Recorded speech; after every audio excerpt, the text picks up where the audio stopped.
in my personal life, hardly represents total freedom to me. Okay, I mean, fuck the laws, fuck the rules. You know, I have as much freedom as I'm willing to risk. Well, the computer and my hacker life represents that type of freedom, the same type of freedom exactly, but, you know, on a computer. It's just, you know, whether people are called bikers or whether they're called hackers, it's the same type of freedom we're talking about.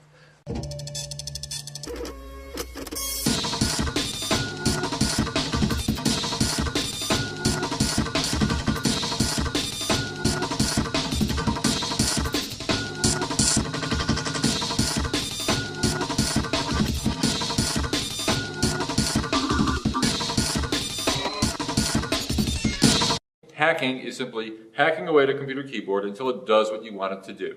That's all, nothing more or less. You can hack out a letter to Aunt Millie. It's just hacking away to do what you want it to do. The press has usurped our rightful title and handed it off to these 14-year-old twerps that crack into computer systems, and that bothers me.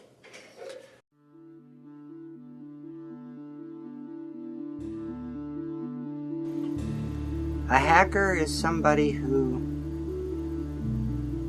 comes up with this really elegant line of code that fixes your problem. You know, hackers are a natural resource. Come from Ohio.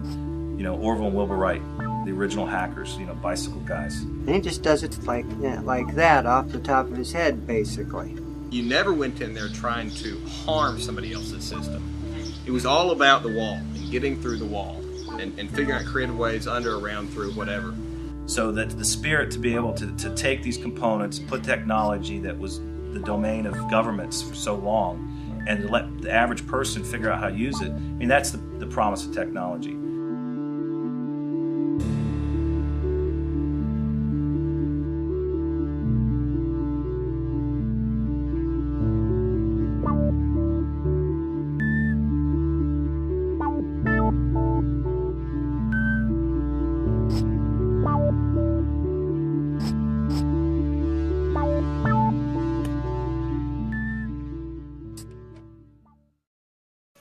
BBSes were just the way to meet other hackers. That was the main point.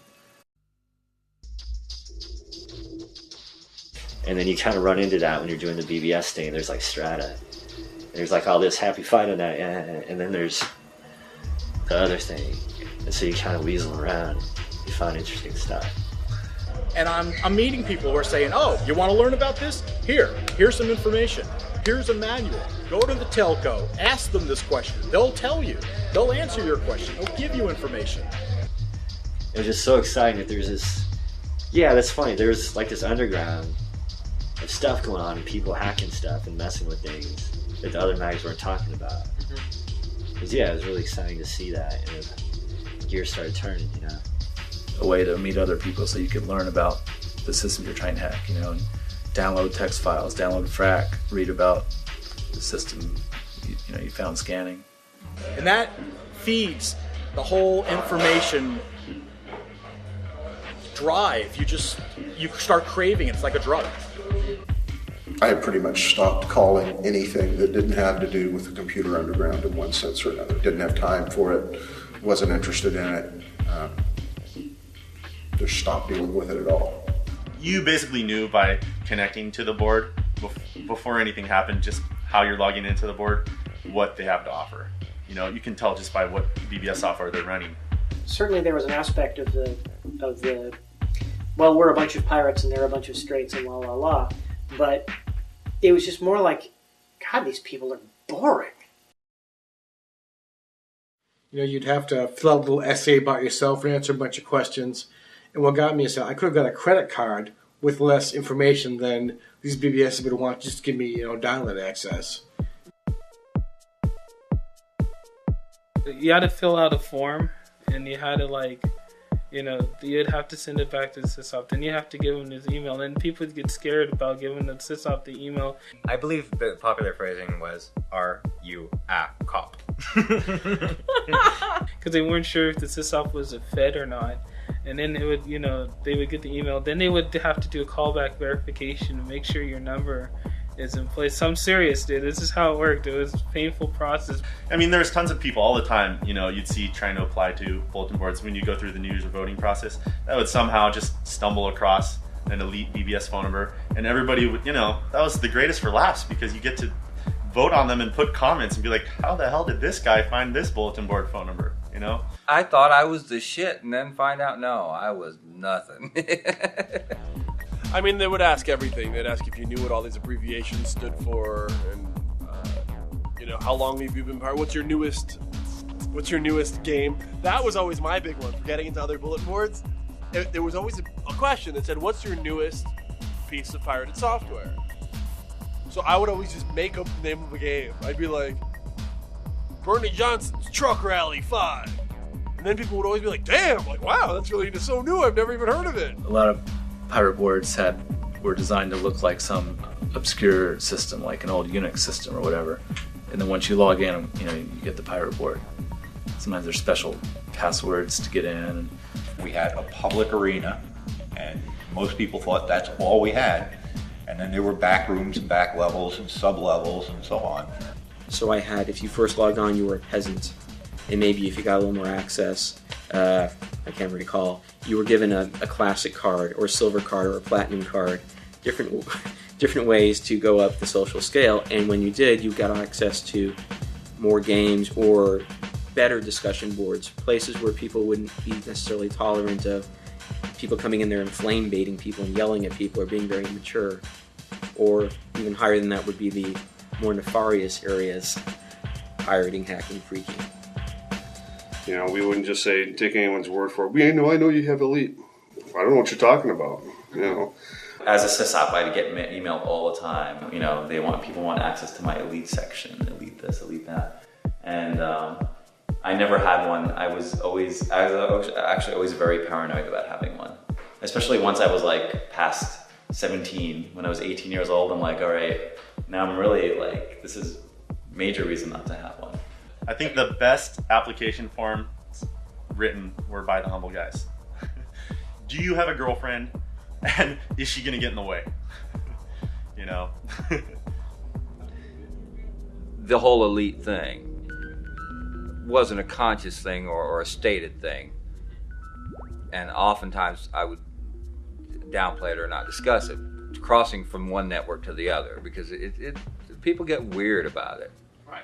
Or I'm going to spend all my time helping this person find a way into that network. And a lot of times it just didn't work out. So I don't think I ever actually, you know, I can get in. Well, handles gives you a sense of anonymity, and besides, every third user is named Bob. And you can't have more than one Bob. You can have Bob 2, Bob 3, or Curly Bob, or Bob's your uncle, or, you know, a cool name. Handles. Like, I remember having to consciously alter my mind when talking to my normal friends, like, about what a handle was and everything else. You know, the first time I logged on a bulletin board, I was naive and I used my real name, you know? Yeah. And then the second time, once you see that people have a name, you pick something out. And he came up with Sid Vicious. Which was extremely creative, as you can imagine. Yeah. And that, mind you, I didn't know who Sid Vicious was when he came up with the Sid Vicious I probably name. didn't know who Sid Vicious was when I came up with it. And then saw it in the news or something. And then I came up with graphic violence again because I figured there was a move on that there's too much graphic violence on television. So I said, oh, okay, we'll have graphic violence then. Because it gave you a sense of being something cooler and much more independent than you normally would ever be for, you know, a 10 or 12-year-old boy growing up in suburbia. I went by the alias The Almighty Set. Named after an Egyptian god. I was always Pud. I was Pud, Desperado, and Cannibal. I sort of flipped between the three. I was actually Pud when I was being a sysop, but I was Cannibal and Desperado a lot of times when I was on other bulletin boards because I wanted to anonymously see what people were saying about me and my board without them knowing that I was there. For me, I remember when I started using the handle count 0, And this was before there were a billion people using the handle count 0. I was the only person that I knew of who was using it. And this was right as soon as the book came out, before it was a paperback. I mean, it was. And so being a 13 or 15-year-old kid, or whatever I was at that time, I looked up at my wall and I saw a poster of Star Trek, or actually I think it was a printout of ASCII art of Klingon Warbird and the Enterprise, and I just said James T. Kirk. And then whenever you would log onto a board, it would ask you for your handle and then your real name. I always would use, in the book Count Zero, the character Count Zero's real name is Bobby Newmark, so I'd always register as Bobby Newmark too. So I thought once I'd established my name, I couldn't change it. I didn't know. I had no idea. I mean, the easiest way to stamp yourself as a newbie back then was to have one of about 5 or 10 different things in your name, right? Lord or God or the Great, or Ninja, or Occasionally, you'd get into these little wars where somebody would steal your name across the country, and you're like, well, we had it first, and we have the files to prove it, And so usually they'd say, all right, fine, we'll just pick a different name. It was something we picked in the garage today, whatever. I remember getting a phone call one time because the first time I started calling out, I had no idea what to call myself. It was just like, I'm going to call out. And I ended up using a handle Sniper. Don't ask me why. I can't explain it. It just came up, a Sniper. And I remember getting a phone call from someone on like a 3-way phone call. And maybe a month down the road, I haven't been doing it very long. You got to change your handle, man. I've had that for a long time. And people are starting to confuse us. And this whole little people trying to bully me to change my handle and all this stuff. And the funniest thing was I remember thinking about it and going, screw you guys, I'm not fucking changing my handle for you. I could care less, And eventually I thought it was lame anyways and changed my handle to Zealot. Initially it was sort of a fun thing, but having a handle, but I really took it to heart. And as over time, I had so many conversations using my handle as my name. And I felt the same way with all these other people I was talking to daily, Brian Oblivion, Omega, White Knight, Golgo 13, Magic Man, Darby Crash. They really became like real names to me. And when I learned their, quote, real names, I didn't feel like I had to switch to one or the other. I would use them both sort of interchangeably. And so, and it's funny now to this day, like whenever I hear anybody say, just like the number 0, someone says 0. I'm like, what? Did someone say my name? I think a lot of people are not happy with who they are, or they may think that their lives are really not very interesting, which for most of us that's not true. We all lead rather interesting lives. And if somebody wants to use a handle, more power to them. During the process of hacking, we should never destroy anything. Explore to learn all the kinkiest technology, modify stuff and make your own. Learn how to do everything, especially the dark side stuff. Learn that first, okay? But don't implement it. It's like, yes, you could have a rifle here and you could be the best marksman in the world, but it doesn't mean that you have to shoot somebody.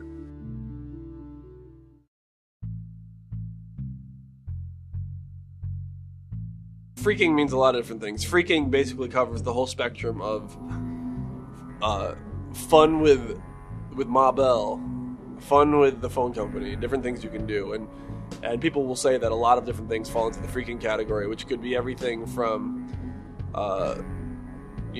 something as stupid as stealing somebody's calling card number to something like, getting change out of a payphone. I mean, there's a lot of different categories. Long distance calling back then, it was expensive. People today don't have any feeling for how expensive it actually was to pick up the phone, especially when you're trying to transfer 16K of data at 300 baud. It was a sizable chunk of change each month. And I was calling all over the country making long distance calls. The phone bill that showed up one month was about that thick, and my mother just about had a heart attack. I had to go get a summer job to pay the phone bill off. My parents flipped out. They were basically They're like, what the hell are you doing up there? But do you remember how much that bill was for? $350. The next one was $500. And at that point, my parents were like, "You got to get these bills down." Well, so that's where the freaking came in. There's no way you're gonna pay for that because you couldn't afford it. And if you're doing it legit on your parents' line, I mean, they're gonna kill you next month. So I think a lot of the things as far as people phone freaking, at least that we're in the computer scene, was really to get access to BBS content, and it was typically long distance. What am I going to do? Well, I can't stop calling these places. I just have to figure out how to do it for free. All right, so you'd get the 1-800 numbers and the access codes. So you get you a phone scanner, you run it all day while you're at school or something. And the whole point of the program was it had to try every code, then get a code, dial the Sprint number, wait whatever seconds, input the stolen Sprint code, and then dial CompuServe. If it got a carrier, boom, that went on your printer the next morning. So you go to sleep, next morning you wake up, you had 2 or 3 Sprint codes. You come home, you have a couple codes, whatever. You have to do that every month. You have to have fresh codes, very important. And you had a choice. Either you kept it to yourself, which was the best thing to do because you might have gotten 30 days of good long-distance dialing out of it, or you traded it on a message board, on a bulletin board, to get high-end access to their pirate games. And that code usually within 3 or 4 days, maybe a week, would be dead because by the time you gave it out, 10 people gave it out to 10 more people, gave it out to 100 more people. Before you know it, it was across the entire United States, out into Europe, out into everywhere, out to every single BBS out there. And of course, that set off the red flag with Sprint or MCI or whoever it was. I used to stand at payphones in my high school and punch up numbers all day until I got a code. I got that tone, and hey, I could call New York City. And the motivation of the kids isn't ever to screw the company. It's more, well, I need this. I need this, and what am I going to do? What am I, what is it really an option that I would sit there and pay this, 17 times my allowance for this week to make this one phone call out to talk to this one person that I met in California? No. We know we did something wrong. We were clearly stealing. But at the time, we're kids, and you just don't think that it's wrong. You don't connect. And so we were going, well, we're just using this we're using a code that belongs to a large corporation. They won't even notice. They probably have this happen all the time. If you steal from right. It's okay to steal from the large companies. Suddenly I discovered I don't need to pay for my phone calls to call these BBSs. Now I can dial a 950, punch in a couple of digits here. I'm calling long distance. I'm saving money. And the things we were doing with it were just merely promoting. We were connecting. How do we connect with somebody in Austin? I'm not going to pay $6 an hour to connect to somebody in Austin. I'll just, How can I do that for take free? a little bit out of my ethics here and use a freak code. My parents, the next month, I remember my dad was like, so we have no long distance charges this month, but you're still using the computer just as much as you were last month. What's going on? And I was like, oh, I don't know. I'm just being a good boy.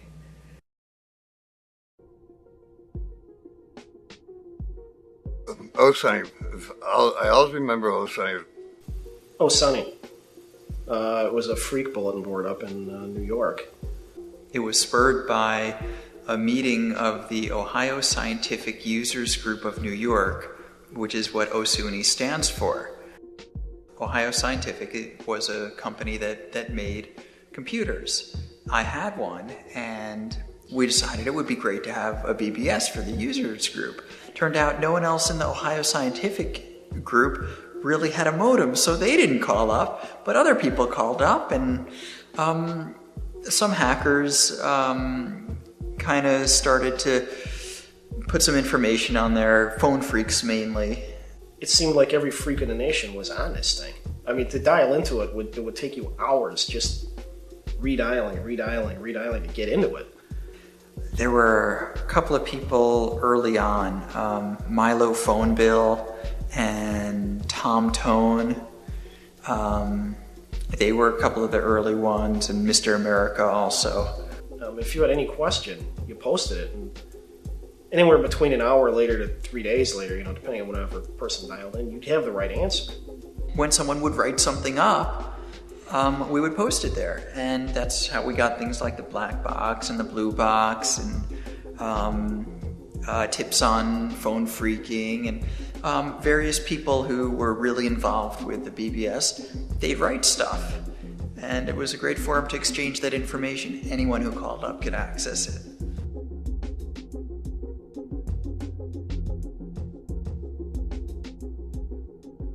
I think what was interesting being on OSUNY at the time was the Newsweek article.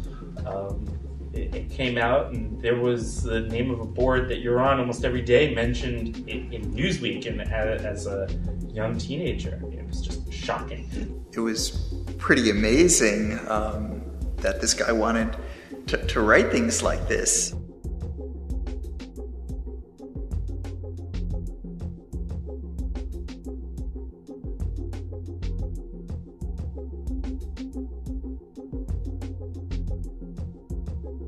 Oh yeah, big adventure factor there. I'm an anarchist, look at me. What is it you're doing to promote anarchy? I'm an anarchist, look at me. That's all we were. It wasn't any actual plan, strategy, or anything to overthrow the government. It was just, that was the thing you did. You know, like people today getting their nose pierced. We were anarchists. Right. But it didn't mean anything.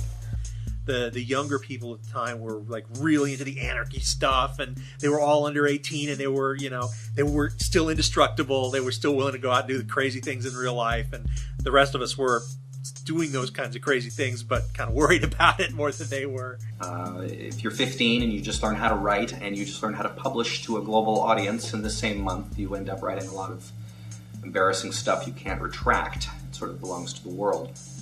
It never occurred to us not to write about something unless we were pretty sure we were going to get busted. But we were lonely kids, lonely teenagers. Some of us were lonely adults, or isolated for whatever reason. There were a lot of people in smaller communities who didn't have anybody else to talk to. I made a pipe bomb or two in my day. That was a popular one. You know, well, who else would we tell about it? Sometimes you go out and do something particularly crazy just so you could tell people about it. At the time, there was this book, the Anarchist Cookbook, which was, you know, banned, and so we appreciated that it was a banned book. And so our goal was to take as much of the Anarchist Cookbook as we could, put it in electronic form without plagiarizing. I mean, you want to write fiction. You want to write about making bombs or just being silly. Yeah, messing up McDonald's. But urine box plans. We were also just into mischief, so anything that we could think of that was mischief, we would write a text file about it. But you do it because you're, I guess, for the same reason teenagers hang out in clumps or people form companies. You know, you're just hanging out with your friends. It was the first time any of us at that age had any way to publish anything that other people could read.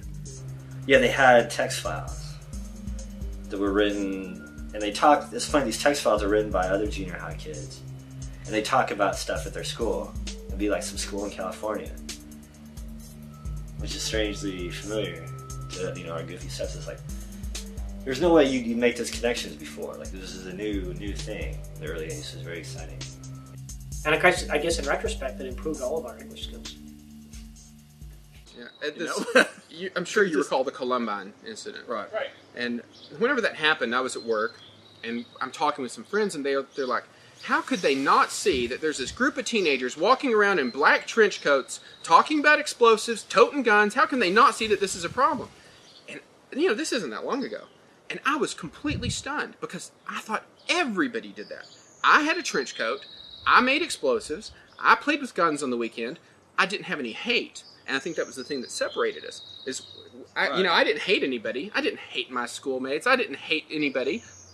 But we made explosives. We shot guns on the weekends. We had our black trench coats. We had T-shirts with anarchy on them. We were all of that stuff there. All the things that the Columbine kids were. Except that we didn't have any hatred. But it was a real eye-opener to think, you mean y'all, you know, my friends at work, you mean y'all didn't do this? And they're like, no. You did? And I said, maybe. No, Hold on. not me. I need to separate myself here and let me think about this before I answer the question. So, I bought a game for my computer that wouldn't run. And I called the manufacturer, and the manufacturer said, I'm sorry, that copy protection apparently doesn't work right with that computer. So I took the software back, and they said, I'm sorry, you've opened the package. So we got together.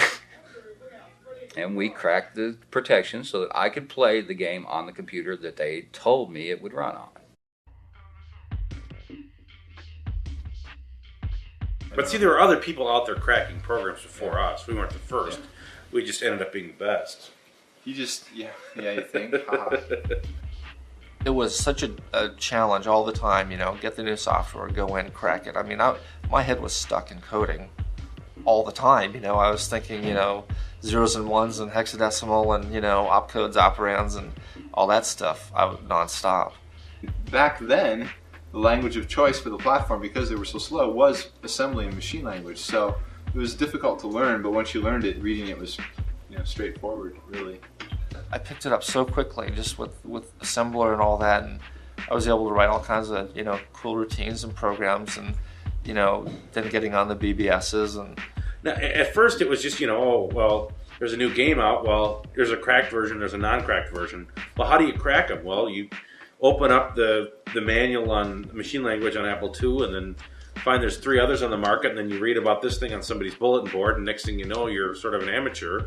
It started with just neighborhood kids bringing me software, the regular retail box software from the store. Then I'd crack it. A lot of people know how to copy software, but not a lot of people know how to actually crack it. And you had a lot of people in town that could actually crack it. If you could crack it, then everybody called you bored because you're the first to have it. And so it just kept growing and growing that way. I think that's how I saw it. I can't recall anything other than maybe a couple of games being all that challenging. Although I know the software manufacturers spent an enormous amount of time and resources trying to copy protect this stuff, but to no avail. Really, for us, it was getting the game as fast as we possibly could. If that meant overnighting the game from, Datasoft or Broderbund or whatever, we would do that. And then when we'd get it, we'd have it cracked by morning. That was our goal. And then we could post on our bulletin board that we had the game. And that was, if you could do that, you were first to town. You're the king of the hill. That was the whole deal. Serious competition developed between different groups. These groups would compete with each other and then with me as an individual in getting out, these new wares and who can get it out first. Because ultimately, whoever got it out first, their version and their name by extension would be the one that dominated. And if somebody else tried to trade their later crack into the system, it would simply be overwhelmed by the avalanche of whoever got it out first. They started the avalanche. We're using adult words now, but we were proud of the brand we were creating. I mean, that was a large part of it too. MPG was a brand, that's for sure. We didn't call it that back then, but yeah, it was a brand. That's the best way to describe it. It was something that we were contributing towards and trying to build fame on. I mean, the real sense of the word brand, you brand your horse, with a stick. Yeah. We were branding those wares with our logo, trying to create an identity. Yep. You didn't care about the game so much anymore. It was more about being first. Competition. Yeah. Classic hacking mentality race. Yep. Yeah. They were literally hungry. Literally. I mean, if somebody heard or knew that I had a new program I was working to crack, I was working on it, they knew. And I'd get calls nonstop. Is it ready yet? Is it ready yet? Can it go? And then it would just explode. It would go onto the BBSes in the download area. It would get traded right and left and absolutely everywhere. We got a game. It was Buck Rogers. Remember when Buck Rogers, the TV show, came out? Mm-hmm. So right after that, there was an Apple II game called Buck Rogers. We got the game, and John was cracking it, and in the code was a message. If you're trying to crack this game, call this phone number. And we had the game a day or two, not even, and so John called him and said, hey, is this Buck? Because that's what it said, call and ask for Buck. And the guy on the other end was like, no way, you got it already? Stealing software isn't as personal as it used to be. There's always the issue that, there's no difference between copying a piece of software and walking into a retail store and walking out with the box without paying for it. I mean, that's what they always tell you is. But it doesn't seem close to home when you do it. But we were just a bunch of goofy kids, and so the software at the time was $39.95 or less. And when you're a kid and you don't have any money and you want stuff, and it's there and it's free, and there's very little to no repercussions that could possibly happen to you by, being the small-time software copying. There was hundreds of games, hundreds and hundreds of games. And you download a game, you play it for a while, and you throw it away. And it wasn't even an option that you would have ever bought those. I remember thinking to myself, who would buy this? I remember thought that quite a bit.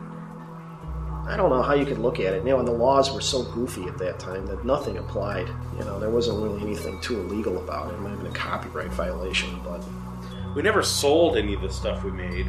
That was a rule, almost an unwritten rule that we had. Never. There were pirate groups out there that would get it from us and then try to sell it to their friends. We hated that. Yeah, that's a sin. I don't think we really realized. I mean, we were fairly young at the time. It was such an easy thing to do. It wasn't like stealing something at the store and walking out and, thinking I've done something wrong. It was, I can get a copy of that game just by doing, step ABC. Great, I'll do it because I want to get that game. Nobody ever thinks they're going to get caught, or nobody would ever commit a crime. You're never going to be the one who gets caught. It's somebody else. So there's some fear of it, but there was also, when you're 15 years old, you pretty much feel that you're invincible. They can't bust everybody, you know what I mean? And that's sort of everybody's mentality, like they think they're untouchable. We heard rumors of wards being shut down. And it was just rumors because I didn't know anybody personally. I couldn't pick up the phone and call them. That this board was taken down by the sheriff's department last night. My co-sysup's job was to run fucking hacker all day and get me as many codes as he wants. I didn't want to run it because I didn't want to get in trouble. We were hiding stuff in cereal boxes so that if they went through our trash, they wouldn't find it because it's inside the cereal box. And there was more than one occasion where we were sure we had been busted. Right. They were saying, oh yeah, and you guys are next. They know about you. And we were terrified. And we were kids. We didn't know that they can't come knocking at our door for what we had said. At least at the time, so. And he used to give me all these codes every day. We had a whole system where he'd put the codes into this area in my bulletin board. My bulletin board would use the codes. And then one day the police came to his house. They confiscated his computer, his monitor, all his printers, all this stuff. The worst part wasn't that he lost all of his computer stuff because of it. The worst part was that, his parents, he was 13, and his parents were like, what the hell are you doing? And I remember one night, us burning. I mean, because we lived out in the country, we had a burn barrel. Right. So we went out and we grabbed everything we had. We grabbed all our printouts. Mm-hmm. We grabbed everything that was, because we had heard one of our friends got busted. And we took it outside. And my parents, they had to have known something was up. It was, 11 o'clock at night, and we're out there burning stuff. And they're stolen everything. And I just keep thinking, my parents sitting there reading the book. What are the kids doing? Oh, they're out there burning evidence. What do you think they're doing? And they just didn't even, no red flags at all. And we didn't ever think it was a really big deal, and I don't think it was a big deal. I mean, maybe it was, $12 worth of calls a week or something like that. But it was a big enough deal that when they tried to really crack down on that kind of thing, they cracked down on it. What we're talking about is stuff that was never told in articles. You can talk about this BBS or that BBS or this person or that person and about this specific thing, but a lot of people never covered the philosophy behind it or the mentality. They weren't doing this because it was cool. They were doing it because they didn't have anywhere else to go where people understood them. These were people that they could connect with long distance or medium distance over the phone line. That was a culture. It was not pretentious. Absolute. It was real. People were talking about hackers as being these evil little uncontrollable kids who were messing up these established infrastructure systems to the point of anarchy, and anarchy alone. It was focused on kids breaking into corporate computer systems, shadowy hackers, there's a bit of sensationalism to it. It wasn't to do anything destructive or to steal anything or break things. It was to get in and explore. And yet in the media, people were just lambasting hackers as being the devil. And it was really, really frustrating. Back then, no one knew what they were doing with, that is, the authorities didn't really know what they were doing because, hacking into a computer, what kind of crime is that? What did they steal, What being a computer hacker is about is being 15 years old having an excess of brains and hormones. You know, it's like it's just basically being a teenager and wanting to like make mischief and learn stuff and you know, be curious and stuff like that. When you're 15 and 14, you don't have a car, you don't have a girlfriend, you got nothing but time, right? Especially during the summer, no school. So you've literally got, you know, 18 hours a day to just explore, you know? It's like a, you know, totally fits in with just being a male teenager. I think that's why you see these kids, 15-year-old kids, you know, in Europe hacking DVDs. I mean, thank God for those kids, right? Because they don't have anything better to do. No car, no girlfriend. That's just what they do. That original period was really unprecedented. You know, I mean, obviously now you can say the current situation of the hacker underground is it's the evolution of that original time. But that original time was so original; it had never been done before. I think it's the first generation of, you know, 13 to 17-year-old kids to be so empowered. Because that was the whole point of the bulletin board thing, was to find out what the new game was, or you know, or you know, that was for me anyway. Because all you wanted to do was get the latest and greatest video game, you know, for the Apple II. That was the big reason why bulletin boards existed. My mother, I mean, she passed away 2 years ago in a car accident, but the last several years that we were talking about it, like the 4 years previous to that, we started talking about those days because I was 13 and the feds were coming by, and I never wanted to bring it up again, especially when it happened 2 more times. But she told me later that she thought it was the greatest thing, and she would tell all her friends at work how smart her son was to break into the Pentagon and do these things and be visited upon by the FBI, who she never met before. That was the big game. It was a competition to get who could get there first. Yeah. You know, whoever could crack it first, you'd have your name up in lights. 20 years later, now we're getting it in lights, but, you know, here's the lights.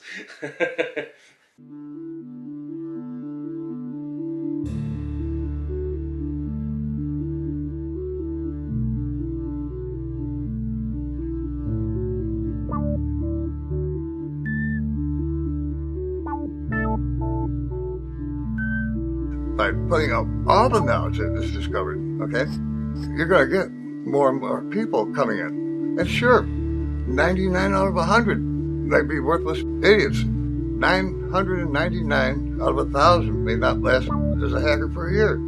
Only 1 out of 10,000 may ever make it to a decent hacker status. But you know what? If you're educating millions and millions of 13-year-olds with their first computer, and every night they're over there on their computers trying to hack into this or that, I mean, you have a thing that can never be stopped. Take 1 million new kids and give them all the information in the world. Let history decide who becomes what.